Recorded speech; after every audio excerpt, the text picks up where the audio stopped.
सीता की गहन खोज करते हुए राम और लक्ष्मण ने प्रकृति की अद्भुत रचना पंपा सरोवर के शांत शीतल तट पर कदम रखा। चारों ओर खिले हुए सुगंधित फूल, पक्षियों का मधुर कलरव और शीतल मंद हवा बह रही थी, जिसने स्थान को किसी स्वर्गिक उद्यान जैसा बना दिया था। पर राम के लिए यह सुंदरता असहनीय पीड़ा का स्रोत बन गई। पंपा सरोवर की हर चीज उन्हें सीता की अनुपस्थिति का भयंकर एहसास करा रही थी।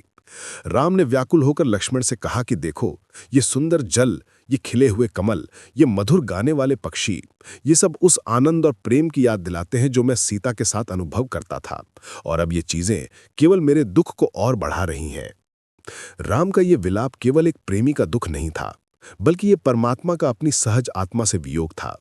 सीता जो स्वर्ग में देवी लक्ष्मी का अवतार है, उनके बिना राम स्वयं को अधूरा महसूस कर रहे थे। राम ने लक्ष्मण को बताया कि सीता का उनसे दूर होना ऐसा ही है जैसे दिव्य ज्ञान से शुद्ध हृदय दूर हो जाए, या जैसे सुगंधित वायु से उसकी शीतलता छीन ली जाए। वो प्रकृति की हर वस्तु में सीता को देख रहे थे। जल की निर्मलता में सीता का मन, फूलों की सुगंध में उनका सौंदर्य। राम का मन मानवीय पीड़ा और दैवी चेतना के बीच फंस गया था। एक ओर वे एक वियोगी पति की तरह दुख मना रहे थे, और दूसरी ओर ईश्वर के अवतार के रूप में वे जानते थे कि उन्हें केवल सीता को ही नहीं, बल्कि संसार में जन्म मृत्यु के बंधन में फंसी हुई सच्ची आत्माओं यानी भक्तों को भी मुक्त कराना है। राम की यह करुणा और पीड़ा प्राचीन संतों और टीकाकारों के अनुसार वास्तव में उन सृजित आत्माओं के लिए भगवान विष्णु की गहरी चिंता और प्रेम थी, जो अब असुरों की नगरी लंका यानी देह के बंधन में फंसी हुई हैं। इसलिए पंपा सरोवर की सुंदरता के बीच राम का यह गहन विलाप केवल एक पत्नी की खोज नहीं, बल्कि मोक्ष की ओर यात्रा शुरू करने की दिव्य प्रेरणा थी, जिसके लिए उन्हें जल्द ही हनुमान जैसे गुरु की आवश्यकता पड़ने वाली थी। जहां वानर राज सुग्रीव अपने भाई वाली के आतंक से कांपते हुए दो साधारण मनुष्यों राम और लक्ष्मण को भी शत्रु का दूत मान रहे थे, वहीं उनके महामंत्री हनुमान ने अपनी अद्वितीय बुद्धि और अखंडनीय निर्भीकता का परिचय दिया। हनुमान ने क्षण भर में स्थिति की गंभीरता को समझा। यदि सुग्रीव का यह भय दूर न हुआ और इन तेजस्वी वीरों से भेंट न हुई, तो उनका उद्धार असंभव है। अपने स्वामी की रक्षा और उनके उद्देश्य की सिद्धि के लिए हनुमान ने तुरंत एक योजना बनाई। उन्होंने अपनी वास्तविक बलशाली वानर पहचान को छिपाकर विनम्र भिक्षु का रूप धारण किया। ये वेश केवल एक छलावा नहीं था, बल्कि ये ज्ञान और विनय का प्रदर्शन था, ताकि धनुष बाणधारी राजकुमारों को ये न लगे कि कोई जंगली जासूस उनसे मिलने आया है। पवनपुत्र ने ऋष्यमुख पर्वत से वायु वेग से छलांग लगाई और सीधे राम लक्ष्मण के सामने उपस्थित हो गए। इस एकांत वन में उनके आगमन में ना कोई संदेह था, ना कोई घबराहट। उनका एकमात्र उद्देश्य स्पष्ट था, इन दोनों वीरों के हृदय की पवित्रता को जानना, उनकी वाणी की सत्यता को मापना, और यदि वे सच्चे हों तो उन्हें सुग्रीव से अटूट मित्रता के लिए प्रेरित करना। ये क्षण महज दो अजनबियों का मिलना नहीं था, ये वो निर्णायक मोड़ था जहां रामायण का सबसे महत्वपूर्ण सेवक हनुमान अपने स्वामी सुग्रीव के उद्धार के लिए और अपने आराध्य भगवान राम के मिशन सीता की खोज को पूरा करने के लिए पहली बार उनके सामने खड़े हुए थे। हनुमान का ये पहला कदम ही विश्वास, वीरता और समर्पण की गाथा लिखने वाला था। जैसे ही विनम्र भिक्षु वेशधारी हनुमान राम और लक्ष्मण के सामने पहुंचे, उनके मुख से निकली वाणी ने दोनों राजकुमारों को विस्मय में डाल दिया। हनुमान के शब्द संस्कृत के शुद्धतम रूप में थे, उनमें न कोई त्रुटि थी, न ही कोई अशुद्धि। उनकी वाणी का प्रवाह इतना मधुर, स्पष्ट और लयबद्ध था कि वहां उपस्थित हर व्यक्ति, यहां तक कि प्रकृति भी शांत होकर उसे सुनने लगी। हनुमान ने अत्यंत विनम्रता और आदर से पूछा, आप दोनों कौन हैं जो साधुओं का वेश धारण किए हैं, पर जिनका तेज किसी महाराजा से कम नहीं? आप धनुष, बाण और तलवार धारण किए हुए इस निर्जन वन में क्यों विचर रहे हैं? आपका स्वरूप इतना मनोहर है कि आप किसी देवपुत्र के समान प्रतीत होते हैं। हनुमान की ये प्रभावी और विद्वतापूर्ण भाषा सुनकर राम तुरंत प्रभावित हुए, और उनके मन में हनुमान के प्रति गहन सम्मान का भाव जागृत हो गया। राम ने लक्ष्मण की ओर मुड़कर कहा, देखो लक्ष्मण, इस भिक्षु की भाषा पर ध्यान दो। इसने एक भी शब्द ऐसा नहीं कहा जो व्याकरण के नियमों का उल्लंघन करता हो। इसके मुख से निकले शब्द मन को हरने वाले हैं, और इसने अपने भौं या नेत्रों से भी कोई अनुचित संकेत नहीं दिया है। राम ने निष्कर्ष निकाला कि यह व्यक्ति निश्चित रूप से चारों वेदों और संपूर्ण व्याकरण का गहन ज्ञाता होगा। राम पल भर में समझ गए कि ये कोई साधारण वानर नहीं, बल्कि बुद्धि, बल, ज्ञान और वाक्पटुता का अद्भुत संगम है, जिसे नियति ने स्वयं उनकी सहायता के लिए भेजा है। इसी क्षण दैवी उद्देश्य को पूरा करने वाले तीन महान चरित्रों का मिलन हुआ। हनुमान के शब्दों ने राम के हृदय में अटूट विश्वास स्थापित कर दिया, जिससे राम ने उन्हें अपने और सुग्रीव के बीच मैत्री स्थापित करने का कार्य सौंप दिया। ये मुलाकात महज एक भेंट नहीं थी, बल्कि ये समर्पण और प्रभुता के बीच हुआ एक पवित्र संयोग था, जिसने भविष्य के महान युद्ध की नींव रखी। हनुमान द्वारा विश्वास जीतने और मित्रता का प्रस्ताव रखने के बाद राम ने शांत और संयमित लक्ष्मण को अपने दुख का पूरा वृत्तांत सुनाने का संकेत दिया। लक्ष्मण ने अपनी विनम्रता और मर्यादा को बनाए रखते हुए सीधे और स्पष्ट शब्दों में अपनी कहानी शुरू की। उन्होंने बताया कि वे सूर्यवंश के प्रतिष्ठित अयोध्या के राजकुमार हैं और उनके बड़े भाई राम, जिन्होंने अपने पिता की आज्ञा और धर्म की रक्षा के लिए 14 वर्ष का वनवास स्वीकार किया। लक्ष्मण ने करुण स्वर में उस भयानक दुर्भाग्य का वर्णन किया जब राक्षस राज रावण ने छल से उनकी प्रिया सीता माता का अपहरण कर लिया। उन्होंने बताया कि इस असहनीय वियोग ने राम के मन को किस प्रकार तोड़ दिया है, कैसे वे हर पल सीता के लिए विलाप करते हैं और उनका चित्त अब राजधर्म या किसी भी सांसारिक वस्तु में नहीं लगता, सिवाय सीता को वापस पाने के। लक्ष्मण ने स्पष्ट किया कि वे दोनों यहाँ केवल एक ही उद्देश्य से भटक रहे हैं, अपने शत्रु का पता लगाने और उसे परास्त करके सीता को वापस लाने के लिए। उन्होंने बुद्धिमता से सुग्रीव के संकट का जिक्र किया, ये बताते हुए कि उन्होंने सुना है कि वानर राज भी अपने क्रूर भाई वाली द्वारा ठुकराए गए हैं और अपनी पत्नी से वंचित हैं। लक्ष्मण ने कहा, हे वीर, चूंकि हमारे शत्रु और आपके राजा के शत्रु एक ही प्रकृति के हैं, बलशाली, क्रूर और अन्यायी, इसलिए हमें लगा कि एक दुख से पीड़ित दो लोग मिलकर एक दूसरे की सहायता कर सकते हैं। ये वृत्तांत न केवल एक परिचय था, बल्कि ये राम के अटूट संकल्प और सुग्रीव के साथ सहयोग की तार्किक आवश्यकता को स्थापित करता था, जिसने हनुमान को पूर्णतः आश्वस्त कर दिया कि ये गठबंधन केवल न्याय की स्थापना के लिए ही आवश्यक है। लक्ष्मण का मार्मिक वृत्तांत सुनने के बाद हनुमान के मन में राम के प्रति जो भी संदेह था, वो गहरी श्रद्धा में बदल गया। उन्हें कोई संशय नहीं रहा कि राम ही वो दैवीय शक्ति है जो सुग्रीव को उसके संकट से उबार सकती हैं। हनुमान तुरंत सुग्रीव को लेकर वहां आए और दोनों संकटग्रस्त नायकों, एक और अपनी अपहरित पत्नी के लिए दुखी राम और दूसरी ओर अपनी छीनी गई पत्नी और राज्य के लिए पीड़ित सुग्रीव को आमने सामने खड़ा किया। हनुमान ने दोनों के बीच पवित्र अग्नि प्रज्वलित की। ये क्षण केवल दो राजनीतिक शक्तियों का गठबंधन नहीं था, बल्कि समान दुख और न्याय की स्थापना के लिए दो महान आत्माओं का मिलन था। दोनों वीरों ने अग्नि को साक्षी मानकर एक दूसरे के हाथ थामे और शाश्वत मित्रता की शपथ ली। सुग्रीव ने दृढ़ता से राम को वचन दिया कि वो अपने समस्त बलशाली वानर दल को पृथ्वी, आकाश और पाताल के हर कोने में भेजकर सीता माता का पता लगाएंगे। इसके बदले में राम ने उसी क्षण तीव्र संकल्प लिया कि वो सुग्रीव के अत्याचारी भाई वाली को मारकर उसे उसका राज्य, उसकी पत्नी और उसका सम्मान वापस दिलाएंगे। ये प्रतिज्ञा केवल शब्दों की नहीं थी, ये धर्म, न्याय और निष्ठा पर आधारित थी। इस पवित्र अग्नि के सामने राम और सुग्रीव ने एक दूसरे के दुख को अपना दुख मान लिया और रावण तथा वाली, दोनों अन्यायी शत्रुओं को परास्त करने का महासंकल्प लिया, जिसने भविष्य के महान युद्ध का मार्ग सुनिश्चित कर दिया। मित्रता की शपथ पूरी होने के बाद सुग्रीव ने राम को एक गुफा के पास ले जाकर एक अत्यंत महत्वपूर्ण प्रमाण प्रस्तुत किया। यह एक कपड़े में बंधा हुआ आभूषणों का समूह था, जिसे उन्होंने अत्यंत सावधानी से संभाल कर रखा था। सुग्रीव ने राम को बताया कि जब वे पर्वत पर छिपकर रह रहे थे तो उन्होंने देखा कि एक भयंकर राक्षस एक रोती हुई स्त्री को बलपूर्वक आकाश मार्ग से ले जा रहा था। वह स्त्री लगातार हा राम, हा लक्ष्मण कहकर पुकार रही थी और अपनी पहचान के लिए जानबूझकर अपने आभूषण नीचे फेंक रही थी। सुग्रीव ने कहा, ये गहने उसी अभागी स्त्री द्वारा नीचे गिराए गए थे और हमें संदेह है कि ये आपकी ही पत्नी के हैं। राम ने जब उस कपड़े में बंधे हुए कंगन, कुंडल और पायल को देखा तो उनका धैर्य पूरी तरह से टूट गया।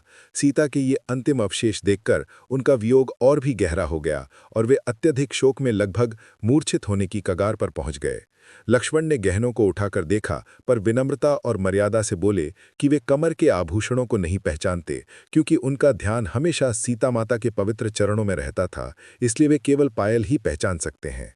सुग्रीव की ये चश्मदीद गवाही राम के लिए अंतिम और निर्णायक प्रमाण थी। अब उन्हें पूरा विश्वास हो गया था कि सीता वास्तव में रावण द्वारा ही अपहरित की गई है। इस वृत्तांत ने राम के मन में क्रोध की अग्नि प्रज्वलित कर दी और उन्होंने दृढ़ता से सुग्रीव की ओर देखा, ये संकल्प लेते हुए कि अब उनका लक्ष्य केवल रावण का विनाश है। सीता के आभूषणों का निर्णायक प्रमाण मिलने और अग्नि को साक्षी मानकर मित्रता की शपथ लेने के बाद राम और सुग्रीव के बीच अब एक गहन, मैत्रीपूर्ण वार्तालाप शुरू हुआ। ये चर्चा अब केवल राजनीतिक गठबंधन या युद्ध की रणनीति तक सीमित नहीं थी, बल्कि ये दो समान रूप से पीड़ित नायकों के बीच विश्वास और सहानुभूति पर आधारित थी। सुग्रीव ने राम को अपने दुख का पूरा वृत्तांत विस्तार से सुनाया, कैसे उनके क्रूर भाई वाली ने न केवल उनका राज्य और संपत्ति छीनी, बल्कि उनकी पत्नी रुमा को भी बलपूर्वक ले लिया। सुग्रीव की पीड़ा राम की अपनी पीड़ा से पूरी तरह मेल खाती थी, क्योंकि दोनों ही अपनी पत्नियों से वंचित थे और दोनों के शत्रु अन्यायी और बलशाली थे। राम ने संवेदना से सुग्रीव को धैर्य बंधाया और उन्हें तुरंत न्याय का आश्वासन दिया। उन्होंने कहा कि हे वानरराज, अब तुम मेरे मित्र हो और तुम्हारा दुख मेरा दुख है। मैं वाली को मारकर तुम्हें तुम्हारा राज्य और पत्नी अवश्य वापस दिलाऊंगा। तुम निश्चिंत रहो। इस पर सुग्रीव भी उत्साहित हो उठे।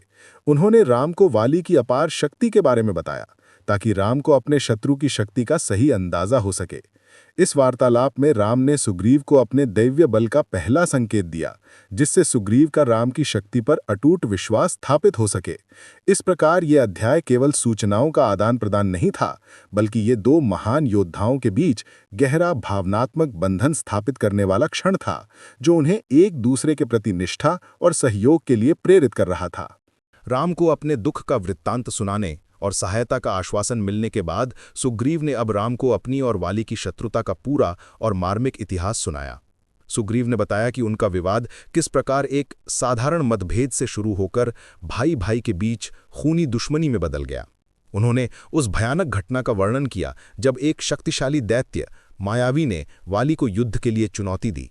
वाली अपने अहंकार और बल में उस दैत्य का पीछा करते हुए एक गुफा में घुस गया। गुफा में प्रवेश करने से पहले वाली ने सुग्रीव को यह आदेश दिया कि वो 14 दिनों तक गुफा के द्वार पर पहरा दे, ताकि कोई शत्रु प्रवेश न कर सके। सुग्रीव ने निष्ठापूर्वक अपने भाई के आदेश का पालन किया, लेकिन 14 दिन बीत जाने पर भी वाली वापस नहीं लौटे। इसके बजाय सुग्रीव ने गुफा के भीतर से भयंकर गर्जना और फिर रक्त की एक धारा बाहर आते देखी।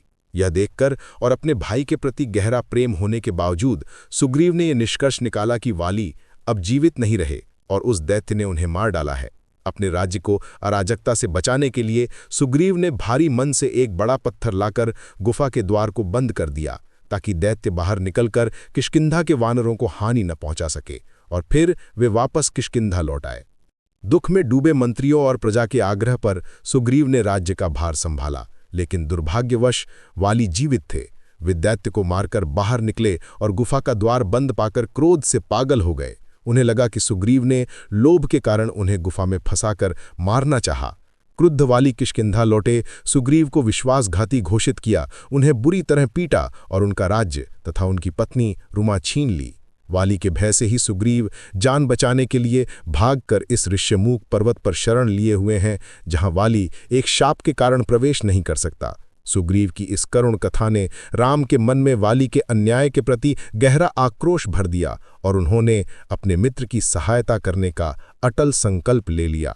सुग्रीव ने राम को अपनी दुख भरी कहानी तो सुना दी थी, लेकिन उन्हें राम की शक्ति पर संदेह था। सुग्रीव जानते थे कि वाली एक साधारण शत्रु नहीं है और वे यह सुनिश्चित करना चाहते थे कि राम वास्तव में उसे पराजित करने में सक्षम हैं या नहीं। इसलिए सुग्रीव ने राम के सामने वाली के अपार और अकल्पनीय बल का वर्णन करना शुरू किया। सुग्रीव ने बताया कि वाली इतना शक्तिशाली है कि वो अकेले ही तूफान की गति से दौड़ सकता है और उसके सामने खड़े होना किसी के लिए भी संभव नहीं। सबसे महत्वपूर्ण साक्ष्य देते हुए सुग्रीव ने राम को एक विशालकाय कंकाल दिखाया। ये कंकाल उस दैत्य धुंधुभी का था जिसे वाली ने एक बार युद्ध में मार गिराया था। सुग्रीव ने बताया कि वाली ने धुंधुभी को मारने के बाद उसके विशाल शरीर को एक हाथ से पकड़कर इतनी दूर फेंका था कि वो यहाँ आकर गिरा, और आज भी उसका कंकाल ये सिद्ध करता है।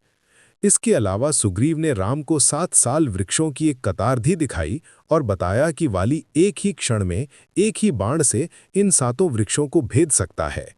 सुग्रीव का उद्देश्य स्पष्ट था।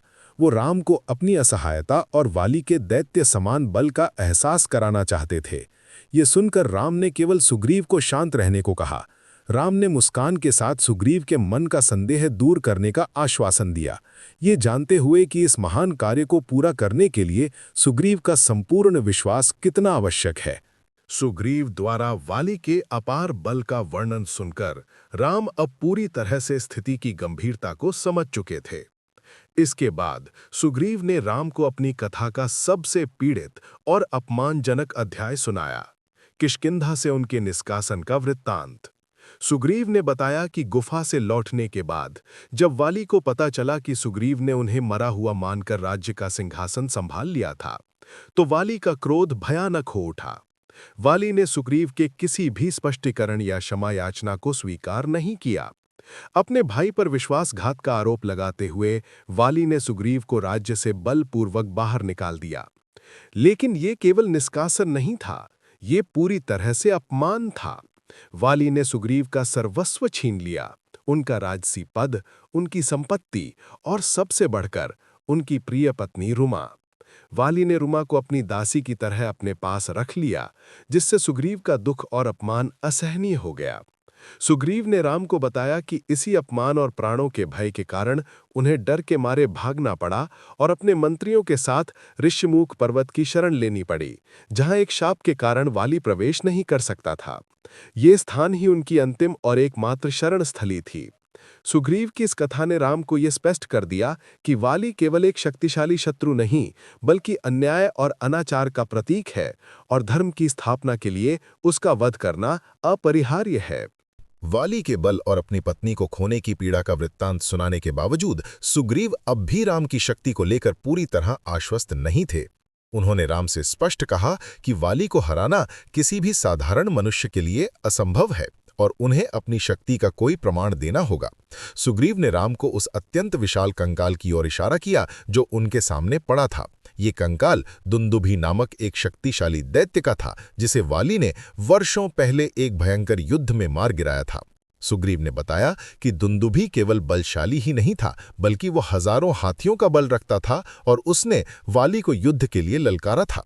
वाली ने उसे मार डाला और फिर उस विशालकाय मृत शरीर को उठाकर एक हाथ से इतनी दूर फेंका था कि उसका कंकाल यहां आकर गिरा। सुग्रीव ने राम से कहा कि यदि आप इस कंकाल को केवल पैर की एक ठोकर से दूर फेंक सकें तो मुझे विश्वास हो जाएगा कि आप वाली का वध करने में सक्षम हैं। सुग्रीव की यह प्रत्यक्ष चुनौती सुनकर राम मुस्कुराए। वो जानते थे कि सुग्रीव का विश्वास जीतना कितना आवश्यक है। राम ने बिना किसी प्रयास के केवल एक स्पर्श से उस विशाल और सदियों पुराने कंकाल को उठाया और उसे इतनी दूर फेंका कि वो बादलों को चीरता हुआ दूर क्षितिज में गायब हो गया। ये दृश्य देखकर सुग्रीव हैरान रह गए। उन्हें अपनी आंखों पर विश्वास नहीं हुआ। राम ने इस कार्य से न केवल सुग्रीव का गहरा संदेह दूर किया, बल्कि उन्हें अपनी दैवीय शक्ति का पहला अचूक प्रमाण भी दे दिया। दुंदुभी दैत्य के विशाल कंकाल को इतनी आसानी से फेंकने के बावजूद भी सुग्रीव के मन में अभी भी एक मामूली संदेह शेष था। वो वाली की शक्ति से इतना भयभीत था कि राम के अद्वितीय बल का एक और अंतिम प्रमाण चाहता था। सुग्रीव जानता था कि वाली में 7 विशाल साल वृक्षों को एक ही बाण से भेदने की क्षमता थी। उसने राम की ओर इशारा करते हुए 7 साल वृक्षों की उस कतार की ओर संकेत किया और विनम्रतापूर्वक कहा, हे रघुनंदन, मेरे भाई वाली ने एक बार इन 7 वृक्षों को एक ही बाण से बींधा था। यदि आप भी ऐसा कर सकें, तभी मुझे पूर्ण विश्वास हो पाएगा कि आप वाली को परास्त करने में सक्षम हैं। सुग्रीव की ये अंतिम चुनौती सुनकर राम ने कोई क्रोध या निराशा नहीं दिखाई। उन्होंने सुग्रीव की मनोवैज्ञानिक पीड़ा को समझा। राम जानते थे कि ये परीक्षा केवल शक्ति प्रदर्शन नहीं है, बल्कि सुग्रीव के हृदय से भय और संदेह को हमेशा के लिए मिटाने का एकमात्र तरीका है। राम ने तत्काल अपना महान धनुष उठाया, जिस पर उनकी दैवीय शक्ति का वास था। उन्होंने धनुष पर तीव्र बाण साधा, जिसका तेज सूर्य के समान था। फिर एक ही क्षण में राम ने वो बाण छोड़ दिया। बाण बिजली की गति से आगे बढ़ा और न केवल उस 1 साल वृक्ष को, बल्कि उसके पीछे खड़े 7 विशाल साल वृक्षों को चीरता हुआ निकल गया। इतना ही नहीं, वो बाण उन 7 वृक्षों को भेदने के बाद पृथ्वी में गहराई तक समा गया और फिर राम की शक्ति से संचालित होकर वापस उनके तरकश में लौट आया। राम के इस अविश्वसनीय पराक्रम को देखकर सुग्रीव हैरान, स्तब्ध और भयमुक्त हो गए। उनके मन में अब राम के प्रति कोई संदेह नहीं रहा। अब वे राम को केवल एक योद्धा नहीं, बल्कि साक्षात भगवान मानने लगे। इस अद्भुत प्रदर्शन ने सुग्रीव का आत्मविश्वास शिखर पर पहुंचा दिया और उन्हें वाली से युद्ध के लिए पूरी तरह तैयार कर दिया। 7 साल वृक्षों को भेद कर अपनी अतुलनीय शक्ति का प्रमाण देने के बाद राम ने सुग्रीव के मन से वाली का अंतिम भय भी मिटा दिया। अब जब सुग्रीव का विश्वास अटल हो चुका था, राम और लक्ष्मण ने उस क्षेत्र के एक और पवित्र स्थान की ओर ध्यान दिया, सप्तजन आश्रम। यह आश्रम 7 महान ऋषियों सप्तजन के निवास से पवित्र था, जिन्होंने यहाँ तपस्या की थी। राम ने लक्ष्मण को इस स्थान के धार्मिक महत्व के बारे में बताया, जिससे यह स्पष्ट हुआ कि राम न केवल एक शक्तिशाली योद्धा हैं, बल्कि धर्म और पवित्रता के प्रति भी उतने ही समर्पित हैं। इस पवित्र भूमि पर खड़े होकर राम ने अपने उद्देश्य और सुग्रीव के प्रति अपने दायित्व को एक बार फिर दोहराया। ये स्थान एक प्रकार से राम के प्रण को और अधिक बल प्रदान करता था। राम ने सुग्रीव को आश्वस्त किया कि उनका अगला कदम वाली का वध करके न्याय की स्थापना करना ही होगा। राम ने सुग्रीव से कहा, हे मित्र, तुम अब किष्किंधा जाकर वाली को चुनौती दो। तुम्हारी सहायता के लिए मैं वहां स्वयं उपस्थित रहूंगा। तुम अब राजा बनने के लिए पूरी तरह योग्य हो और धर्म के विपरीत कार्य करने वाले वाली का अंत अब निश्चित है। ये वार्तालाप केवल सैन्य योजना नहीं थी, बल्कि नैतिक और आध्यात्मिक शुद्धता की पुष्टि थी। सप्तजन आश्रम की पवित्रता ने राम के इस धार्मिक युद्ध के संकल्प को और भी मजबूत कर दिया। इस प्रकार दैवी शक्ति और वानर सेना का गठबंधन का मार्ग अब प्रशस्त हो चुका था और सुग्रीव अंतिम युद्ध के लिए पूरी तरह तैयार हो गए। सप्तजन आश्रम की पवित्र भूमि पर राम के अटूट प्रण और साल के भेदन का प्रमाण मिलने के बाद सुग्रीव का आत्मविश्वास अब चरम पर था। राम ने सुग्रीव को अंतिम रूप से तैयार किया और उन्हें वाली को चुनौती देने के लिए किष्किंधा की ओर प्रस्थान करने का आदेश दिया। ये कोई सामान्य यात्रा नहीं थी, ये न्याय की स्थापना और धर्म युद्ध की ओर पहला कदम था। राम, लक्ष्मण और हनुमान के साथ सुग्रीव ने ऋष्यमुख पर्वत को अलविदा कहा और किष्किंधा के द्वारों की ओर बढ़े। राम ने सुग्रीव को निर्देश दिया कि वे सीधे वाली को ललकारें ताकि वे युद्ध के लिए बाहर आ सके। राम ने सुग्रीव को यह भी आश्वासन दिया कि जब युद्ध शुरू होगा तो वे ओट में छिपकर खड़े रहेंगे और सही समय आने पर वाली का वध करेंगे। सुग्रीव, जो वर्षों से अपमान और भय में जी रहे थे, अब निर्भीकता से भर उठे। किष्किंधा के द्वार पर पहुंचकर उन्होंने भयंकर गर्जना की, एक ऐसी चुनौती जिसने न केवल वाली को बल्कि पूरी वानर नगरी को चौंका दिया। सुग्रीव की ये गर्जना केवल एक ध्वनि नहीं थी, ये वर्षों का संचित आक्रोश था। सुग्रीव की इस चुनौती ने वाली को युद्ध के लिए उत्तेजित किया, लेकिन साथ ही राम के धैर्य की भी परीक्षा ली, क्योंकि उन्हें सही समय और उचित अवसर की प्रतीक्षा करनी थी ताकि धर्म के नियमों का उल्लंघन न हो। सुग्रीव की भयंकर चुनौती सुनकर वाली का क्रोध चरम पर पहुंच गया। वर्षों के अपमान और अब राजमहल के द्वारों पर हुई सीधी ललकार से वाली प्रतिशोध की आग में जल उठा और तुरंत युद्ध के लिए बाहर निकलने को तैयार हो गया। लेकिन तभी उसकी बुद्धिमान और दूरदर्शी पत्नी तारा उसके सामने आई। तारा ने वाली को शांति से सोचने की सलाह दी, जो क्रोध में जल रहे वाली के लिए अत्यंत अप्रिय थी। तारा ने वाली को समझाया कि सुग्रीव, जिसे आपने वर्षों से डरा कर रखा है, वह अचानक इतनी निर्भीकता कहां से ला सकता है। उन्होंने चेतावनी दी कि इस चुनौती के पीछे कोई बड़ी शक्ति जरूर है। तारा ने यह भी बताया कि वानरों द्वारा गुप्त रूप से उन्हें सूचना मिली है कि सुग्रीव ने अयोध्या के राजकुमार राम से मित्रता कर ली है। तारा ने राम की महानता और पराक्रम का उल्लेख किया और कहा कि राम जैसा धर्मात्मा पुरुष किसी निर्दोष की सहायता नहीं करेगा। इसका अर्थ है कि हमारे ही कार्यों में कोई बड़ा दोष है। तारा ने वाली से भाईचारा निभाने का आग्रह किया। उन्होंने सलाह दी कि राम से शत्रुता मोल लेने के बजाय हमें सुग्रीव से संधि कर लेनी चाहिए। वाली को राज्य और रोमा को वापस सौंप देना चाहिए और राम से मित्रता करनी चाहिए। हालांकि वाली तारा की बात पूरी तरह नहीं मान सका, क्योंकि उसका अहंकार बहुत बड़ा था। फिर भी तारा की सटीक भविष्यवाणी और बुद्धिमत्ता ने उसके मन में क्षण भर का संशय जरूर पैदा कर दिया था। यह सलाह वाली के लिए जीवन बचाने का अंतिम अवसर था, जिसे उसने अपने अहंकार के कारण ठुकरा दिया। तारा की बुद्धिमानी भरी सलाह को अहंकार में ठुकराते हुए वाली एक बार फिर क्रोध में गरजता हुआ किष्किंधा के द्वार से बाहर आया। इस बार सुग्रीव ने पहले से भी अधिक तेज और आत्मविश्वास के साथ उसे चुनौती दी। ये दूसरा युद्ध पहले से पूरी तरह भिन्न था। सुग्रीव ने अब अपने मित्र राम की शक्ति पर अटल विश्वास रखा था, जिससे उसकी हर चाल में नई ऊर्जा थी। दोनों भाइयों के बीच एक भयंकर द्वंद्व युद्ध शुरू हुआ। वे एक दूसरे को मुक्कों, लातों और वृक्षों से मार रहे थे। वाली अपनी जन्मजात शक्ति और अनुभव के कारण जल्द ही सुग्रीव पर हावी होने लगा। सुग्रीव, जो धीरे धीरे कमजोर पड़ रहे थे, मदद के लिए राम को देखने लगे। राम जो तारा के संदेह और धर्म की मर्यादा के कारण पहले दृश्य में हस्तक्षेप नहीं कर पाए थे, अब उचित अवसर की प्रतीक्षा कर रहे थे। जब वाली ने सुग्रीव को उठाकर जमीन पर पटकना चाहा और धर्माचार का उल्लंघन करते हुए उसे पूरी तरह नष्ट करने की कगार पर पहुंच गया, तब राम ने निर्णय लिया। राम ने तुरंत अपना धनुष उठाया और 7 साल वृक्षों को भेदने वाले उसी अमोघ बाण को साधा। राम जानते थे कि वाली का वध धर्म के विपरीत कार्य करने और भाई की पत्नी का हरण करने के कारण आवश्यक है। छिपकर खड़े राम ने धनुष की प्रत्यंचा खींची और बाण वाली के वक्ष पर दाग दिया। बाण वाली के हृदय को चीरता हुआ निकला। वाली, जिसने कभी सोचा भी नहीं था कि कोई उसे परास्त कर सकता है, भीषण गर्जना करता हुआ जमीन पर गिर पड़ा। अपने जीवन के अंतिम क्षणों में वाली ने गिरे हुए शरीर से राम की ओर देखा, उन्हें धर्मात्मा कहकर पुकारा और उनसे पूछा कि उन्होंने छिपकर वार करके कौन सा धर्म निभाया है। वाली का पतन अन्याय और अहंकार के अंत का प्रतीक था और ये सुग्रीव की मुक्ति का आरंभ था। राम के अमोघ बाण से आहत होकर वाली धरती पर पड़े थे। उनकी शक्ति क्षीण हो चुकी थी, पर उनका अहंकार और तर्क अभी भी शेष था। अपने जीवन के अंतिम क्षणों में वाली ने अत्यंत क्रोध और निराशा से राम की ओर देखकर उन्हें धर्मात्मा कहकर पुकारते हुए कठोर प्रश्न किए। वाली ने पूछा, हे राम, आप इक्ष्वाकु वंश में जन्मे हैं, जो धर्म और मर्यादा के लिए प्रसिद्ध है। आपने एक राजा होकर ना तो मुझसे कोई वैर लिया, ना ही मुझे युद्ध के लिए ललकारा। फिर आपने छिपकर मुझ पर बाण क्यों चलाया? ये धर्माचार के किस नियम के तहत उचित है? वाली ने आगे आक्षेप किया कि वानर होने के कारण उनका वध करना राम के लिए सहज हो सकता है, लेकिन छिपकर वार करना एक वीर और धर्मात्मा पुरुष के लिए घोर अनुचित है।